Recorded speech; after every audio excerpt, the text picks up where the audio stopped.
आप सभी को नमस्कार। सार्थक government job point YouTube channel आप सभी लोगों का हार्दिक स्वागत करता है। चैनल पर नए हैं तो चैनल को सब्सक्राइब करके वीडियो को लाइक कर दें, शेयर कर दें। बेल आइकन दबा करके रखेंगे तो आपको नोटिफिकेशन मिल जाएगा और आप उसे शेयर कर पाएंगे। याद रखें, आप सभी लोगों के लिए अब वो घड़ी आ चुकी है जो हमारे बीएड के भाई बहन काफ़ी दिनों से उसका इंतज़ार कर रहे थे। एक लंबा इंतज़ार है, एक लंबे इंतज़ार का सिलसिला अब समाप्त होने को है और आप सभी लोगों ने उत्साह नहीं दिखाया, जिसकी वजह से हम सभी लोगों ने दिल्ली चलो अभियान का जो प्रोग्राम है उसको अभी टाल दिए हैं। वजह यह है कि विद्यार्थी एकजुट नहीं हो रहे हैं। विद्यार्थियों को एकजुट होना होगा, वहाँ पे कम से कम 10 से 15 हज़ार की भीड़ चाहिए हमें, ठीक है ना। उसके बाद ही कोई चीज़ें पॉसिबल हो सकती हैं। तो आप सभी लोगों को मैं बताना चाहता हूँ, दिल्ली के जंतर मंतर पर एकत्रित होने के लिए आप सभी लोगों को भी एकजुट होना होगा। आप लोग साथ नहीं चल सकते हैं, आप लोग दिल्ली नहीं चल सकते हैं, कोई बात नहीं, लेकिन आप लोग घर से इस चैनल को सपोर्ट कर सकते हैं। क्योंकि जब लाइव टेलीकास्टिंग हो तो जाहिर सी बात है कि आप सभी लोगों का इंटरेस्ट उसमें दिखना चाहिए, और वो मुझे शुरुआती दौर में दिखा लेकिन अब के दौर में नहीं दिख रहा है। आज से संसद का विशेष सत्र शुरू हो रहा है। विद्यार्थियों की जो निगाहें हैं, जाहिर सी बात है कि वो निगाहें जा कर के अटक गई हैं संसद के विशेष सत्र में। नए संसद भवन में नए कलेवर, नए रूप रंग के साथ आप सभी लोगों को मैं बताना चाहता हूं कि जिस तरीके से कार्य किए जा रहे हैं, कार्य हो रहे हैं, उन सभी चीज़ों से आप सभी लोगों को भी ये समझना होगा कि आप लोगों की एकता कितनी मायने रखती है, ठीक है ना। और संसद का विशेष सत्र में आरटीए एक्ट, क्योंकि ये 8-10 दिन चलने वाला सत्र है, ठीक है ना, और ये काफ़ी महत्वपूर्ण है क्योंकि इसमें महिला आरक्षण विधेयक, ठीक है ना, इससे संबंधित बिल, आरटीए संशोधित बिल, आरटीए एक्ट के संशोधन का बिल जो है इसमें प्रस्तुत होगा। वन नेशन वन इलेक्शन का मसौदा इसमें होगा। यूसीसी का इसमें मसौदा पूरे तरीके से पारित कराया जाएगा। तो आप सभी लोगों को मैं बताना चाहता हूं कि आप लोग चाहते हैं कि ये बिल भी आए, तो कम से कम अपने हितों के लिए आप एकजुट तो हो सकते हो, कि उसके लिए भी आप सभी लोगों को खोपचे का तेल लगाना पड़ेगा, है ना। आप लोग स्वयं अपने हित को समझिए, अपने हित को जानिए और एकजुट हो जाइए। एकजुट होने से एक लाभ ये है कि कम से कम हम सरकार पर दबाव बनाने में कारगर होंगे, ठीक है ना। क्योंकि इस संशोधित प्रस्ताव, इस मसौदे को हम लोगों को अब हर हाल में, हर कीमत पे मंजूरी चाहिए। और ये मसौदा पारित होने के उपरांत एमएचआरडी विस्तृत बेंच में जाएगी, क्योंकि अभी एक पुनर्विचार याचिका डाली गई है देवेश शर्मा जी के माध्यम से, ठीक है ना। और सबसे बड़ी चीज़ ये है कि टीम के सदस्यों ने आप सभी लोगों को पहले ही जानकारी दे दी थी कि पुनर्विचार याचिका को लेकर के कोई इम्पैक्ट उस पर पड़ने वाला नहीं है। वही चीज़ें उनके ट्वीट में भी हैं। और सबसे बड़ी चीज़ ये है कि हम लोगों ने जो विस्तृत बेंच में जाने का फैसला किया है, विस्तृत बेंच में एमएचआरडी चल रही है हमारे साथ, ये हम लोगों की पहली नैतिक जीत है, ठीक।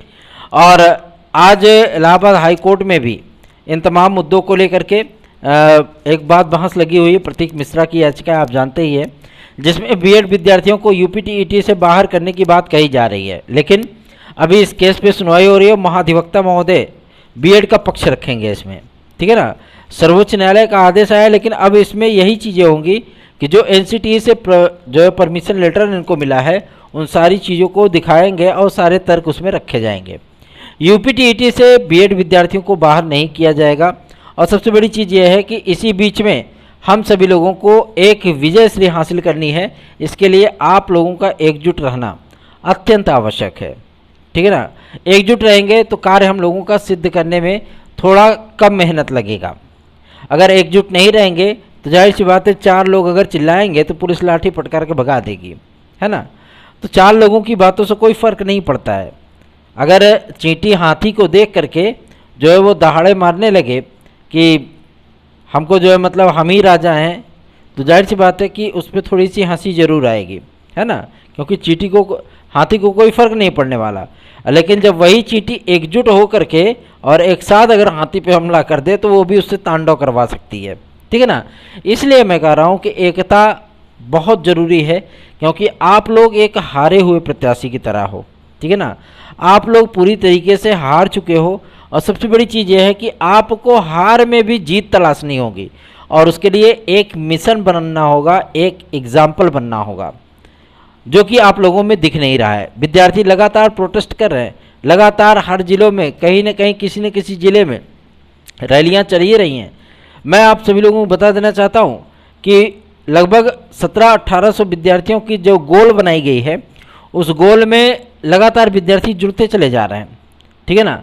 आप सभी लोगों को मैं बता देना चाहता हूं कि आप लोगों की एकता से ही ये चीज़ें मुमकिन है कि हम लोग MHRD पे, क्योंकि अपनी टीमों को हम लोगों ने भेजा है और बहुत जल्दी एक्टिवेट मैसेज मिल जाएगा हम सभी लोगों को कि इस संशोधित सत्र में, मतलब जो स्पेशल सत्र बुलाया गया है, इस सत्र में क्या कुछ होने वाला है। ठीक है ना। RT एक्ट का संशोधित मसौदा इतना बड़ा मुद्दा नहीं है, ठीक है, सिर्फ बीएड विद्यार्थियों के हितों से जुड़ा हुआ मुद्दा है। अब जब सरकार के मंत्री और विधायक, सांसद बीएड के पक्ष में बात करने लगे हैं तो थोड़ी उम्मीदें और प्रगाढ़ हो जाती हैं। ठीक है ना। आप सभी लोगों से यही विनम्रतापूर्वक रिक्वेस्ट है मेरे भाई बहनों, आप सभी लोग पूरी तन्मयता, पूरी ईमानदारी और पूरी निष्ठा के साथ एकजुट होकर के इस चैनल को प्रमोट करिए, क्योंकि आप सभी लोगों के सहयोग और आशीर्वाद से ही हम सभी लोग केंद्र सरकार पर दबाव बना सकेंगे कि इसी स्पेशल सत्र में इस मसौदे को पारित कर दिया जाए। ठीक है ना। संसद का स्पेशल सत्र हम लोगों की काफ़ी सारी उम्मीदों का सत्र है, तो इस सत्र को ऐसे ही जाया नहीं देना है। और सबसे बड़ी चीज़ है कि आप सभी लोगों का हित इससे जुड़ा हुआ है, खासतौर पर बीएड विद्यार्थियों का। दूसरा महत्वपूर्ण अपडेट मैं आप सभी लोगों को बताना चाहता हूं, अधिक से अधिक लोगों में वीडियोस को शेयर करिए, बीएड के विद्यार्थियों को एकजुट करिए। ठीक है ना। आप सभी लोगों को दिल्ली में आमंत्रित नहीं कर रहा कि आप लोग दिल्ली चलिए, परेशान होइए गर्मी में, नहीं, उसके लिए हम लोग हैं ना, हम लोग कर लेंगे। लेकिन आप लोग एकजुट रहेंगे, जब सारी चीज़ों को हम लोगों ने प्रमोट करना है तो आप लोगों तक वो बातें पहुंचनी चाहिए कि आपके अधिकारों और हकों की लड़ाई कोई लड़ रहा है। ठीक है ना। चलिए आगे बढ़ते हैं। आज एक महत्वपूर्ण सूचना है आपके LT ग्रेड को लेकर के और एज रिलैक्सेशन को लेकर के। तमाम उन अधिकारियों को आज आमंत्रित किया गया है लखनऊ में। ठीक है ना। आय वर्ग को लेकर के, क्योंकि आय वर्ग की ये मुद्दा जो है वो काफ़ी ज़्यादा क्रिटिकल सिचुएशन में है। विद्यार्थियों को का ये भी कहना सही है कि 5-6 वर्षों से कोई विज्ञापन नहीं जारी हुआ है, और यदि अब विज्ञापन जारी किया जा रहा है तो विद्यार्थियों को उसमें रिलैक्स मिलना चाहिए और उनकी बातें जायज़ हैं, उनकी मांगें जायज़ हैं। ठीक है ना।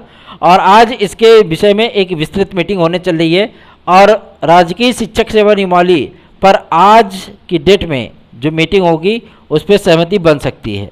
ठीक है ना। सूचना प्राप्त हुई है कि ये मीटिंग शाम को 5 बजे से स्टार्ट होगी और यदि आज ये मीटिंग नहीं हुई तो ये मीटिंग कल होगी। ठीक है ना।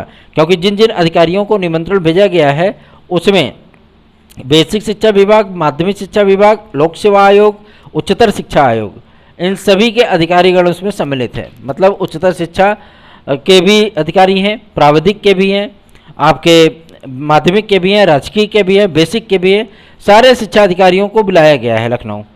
आज ये मीटिंग होगी। मीटिंग होने के बाद आप सभी लोगों की एक्टिविटी को जो है वो डिफाइन किया जाएगा कि LT ग्रेड का विज्ञापन कब तक जारी हो जाएगा, क्योंकि OTR के लिए लगातार गौर साहब कर रहे हैं कि OTR विद्यार्थी करा लें, नहीं जिस दिन विज्ञापन जारी करेंगे फिर विद्यार्थी रोते फिरेंगे कि हमको आवेदन करने का मौका नहीं मिल रहा है, हमको नहीं मिल रहा है।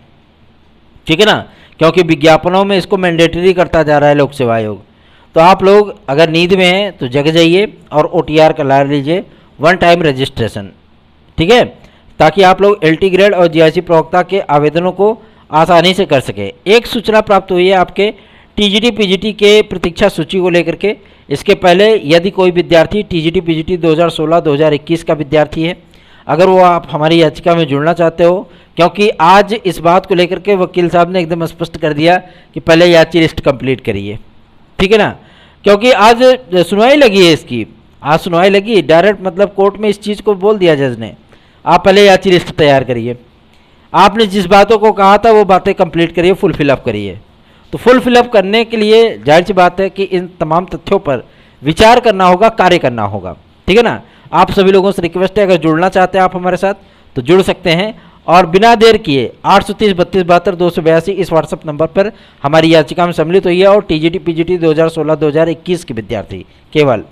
बात करते हैं आपके सबसे महत्वपूर्ण मुद्दे को लेकर के, यूपी कांस्टेबल की एज रिलैक्सेशन को लेकर के। आज उन अधिकारियों को भी बुलाया गया पुलिस प्रोन्नति बोर्ड के। देखना दिलचस्प होगा कि विद्यार्थियों को क्या कुछ होता है। जैसी कोई भी अपडेट निकल करके आएगी तत्काल आप लोगों को प्रोवाइड किया जाएगा। और कल की डेट में एक एनसीटीए और एमएचआरडी भी मीटिंग करने चल रही है। देखना दिलचस्प है कि हम लोगों के पक्ष में क्या क्या निर्णय हो पाते हैं। एलटी ग्रेड और जीआईसी प्रवक्ता के विद्यार्थी बिल्कुल भी चिंतित ना हो, क्योंकि अब उनके बुरे दिन बीतने वाले हैं। विषय कॉम्बिनेशन वाला मुद्दा हो या आपके एज रिलैक्सेशन वाला मुद्दा, बहुत जल्दी ये सारी चीज़ें एक्सप्लेन कर दी जाएंगी। धन्यवाद, आप सभी का दिन शुभ हो।